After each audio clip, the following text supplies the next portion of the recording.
bumalik tayo sa unang panahon.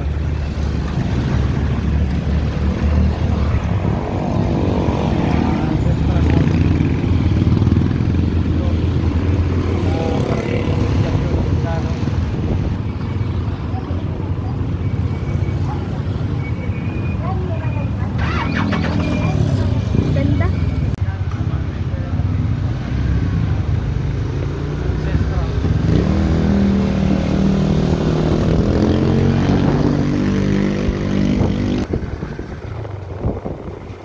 Pag dito ka dadaan mga kakeno, parang kang bumalik sa nakaraan o sa kahapon. Ayan o, dahil nga sa mga sinaunang bahay. Ayan o, nakaganda o. Ganda. Makapreserve yung mga ganyan. Ayan o. Diba? Pag dumaan ka dito, parang bumalik ka sa nakaraan. Oh, ganda. Guys, maraming taon na lumipas. Dekada na, tingnan mo yung mga bahay. Napakagaganda pa rin. Eto, oh. Wow. Diba?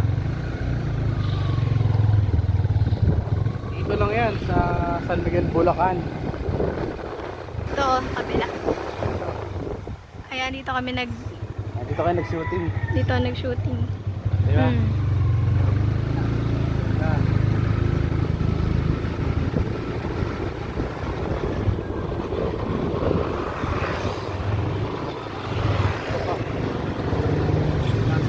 Ganda nito. Kaso natatabunan na ng mga langaw. Tapunan, no? Diba? Ganda yan.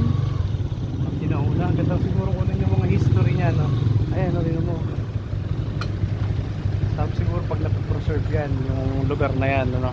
Kasi nga, parang bumalik ka sa nakaraan na siguro panahon pa no ating mga ninuno.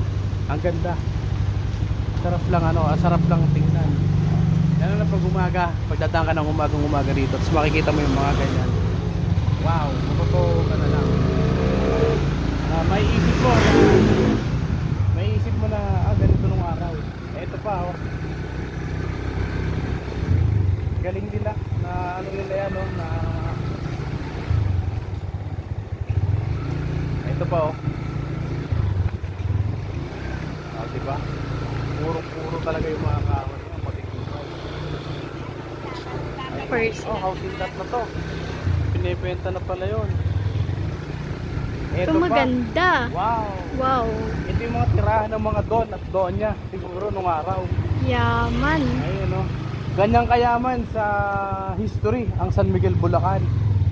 Ayun, no. Ito, Ang mukhang ganda. nape-preserve to. Mukhang maganda pa. Ganda niya. Ayan, no. Simon Texon, koronel ng hukbong revolusyonaryo sa Bulacan. Sinilang sa San Miguel de Mayomo, Bulacan noong Pebrero 1861. Ganda.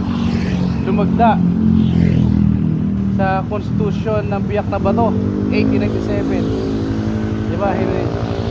General Emilio Aguinaldo, tingnan mo. Wow. Sarap dumaan dito. Parang Little Bigan, diba? Oh, isa pa sa napakagandang bahay dito sa San Vicente. No? Ayun, no, tingnan mo yung side niyan. Ayan, no. Wow.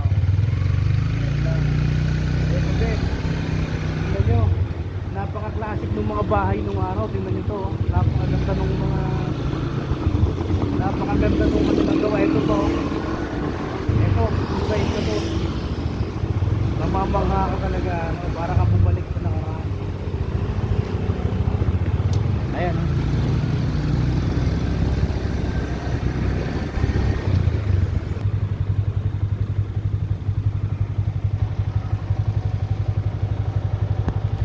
Isa sa mga ancestral house dito sa bayan ng San Miguel, sa barangay ng San Vicente, ano. Isa ka din ba sa nakaranas o may experience sa lugar na to na pag dumaan ka sa kalsada na to noong araw, ikaw ay nangangamba o tinataasan ng balahibo o natatakot, no? Kasi may kasabihang may nagpapakita raw sa lugar na to. Ayan. Dito sa bahay na to, tingnan nyo naman, ganyang kaganda noong araw. Sarap balikan.